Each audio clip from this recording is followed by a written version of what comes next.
విఘ్నేశ్వర షణ్ముఖ పార్వతీ సమేత పరమేశ్వరాయ నమః. Ramadevi astro and వాస్తు ఛానల్ని వీక్షిస్తున్న ప్రేక్షకులకు స్వాగతం. 2024 జూన్ నెలలో గ్రహ సంచారం ఇలా ఉంది. రవి వృషభంలో సంచారం చేస్తూ 15వ తేదీన మిథునంలోకి ప్రవేశిస్తాడు. మీనంలో సంచరిస్తున్న కుజుడు జూన్ 1వ తేదీన మేషంలోకి ప్రవేశించి ఈ నెలంతా మేషంలోనే సంచరిస్తాడు. బుధుడు వృషభంలో సంచరిస్తూ 14వ తేదీన మిథునంలోకి ప్రవేశించి 15 రోజులు మిథునంలో సంచరించి 29వ తేదీన కర్కాటకంలోకి ప్రవేశిస్తాడు. గురువు వృషభంలో సంచారం చేస్తున్నాడు. శుక్రుడు వృషభంలో సంచారం చేస్తూ 12వ తేదీన మిథునంలోకి ప్రవేశిస్తాడు. శని తన స్వక్షేత్రమైన కుంభంలో సంచారం చేస్తున్నాడు. రాహు మీనంలోను, కేతువు కన్యలోను సంచరిస్తున్నారు. ఈ గ్రహస్థితిని ఆధారంగా చేసుకొని సింహరాశి వారికి జూన్ మాస ఫలితాలు ఎలా ఉన్నాయి, చిన్న చిన్న పరిహారాలు ఏం చేసుకోవాలో చూద్దాం. మఖ 1, 2, 3, 4 పాదాలు, పుబ్బ 1, 2, 3, 4 పాదాలు, ఉత్తర మొదటి పాదము కలిపి సింహరాశిలో ఉంటుంది.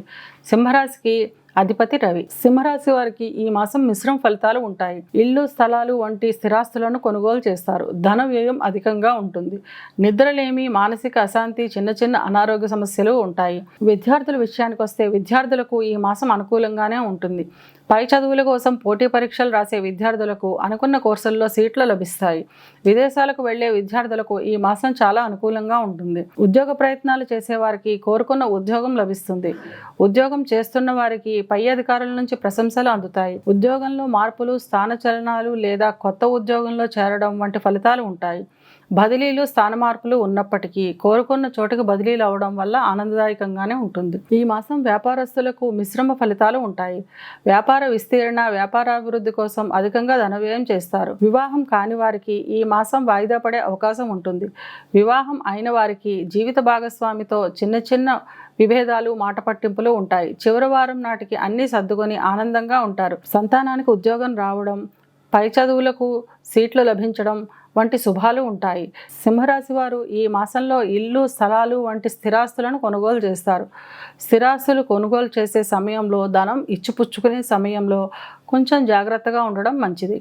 నిద్రలేమి, మానసిక అశాంతి, చిన్న చిన్న అనారోగ్య సమస్యలు ఉంటాయి. ఈ ఇబ్బందులను తప్పించుకోవడానికి ప్రతి శనివారం శివుడికి అభిషేకం చేయించడం ద్వారా ఈ ఇబ్బందులను తప్పించుకోవచ్చు.